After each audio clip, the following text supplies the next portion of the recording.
Your iPhone 17 Pro Max wallpaper doesn't have to stay the same. With Photo Shuffle, you can bring your screen to life as your favorite photos swipe every tap or moment. So now to set it, you have to open up your settings, then go for wallpaper, and from here tap on add new wallpaper. You will find this option Photo Shuffle. Just here you can either use your featured photos or choose manually. I will go with manually. Now select the photos you want. Once done, tap the three dots at the bottom. You will see shuffle options like daily, hourly, on lock, or on tap. I prefer on tap for me, so I just select that. You can also add more photos or remove any you don't want.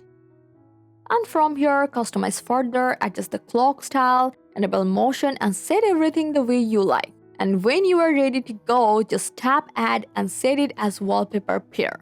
And now whenever you tap on your screen and watch your photo shuffle instantly. Isn't it really amazing? I hope this guide helped you a lot. Thanks for watching.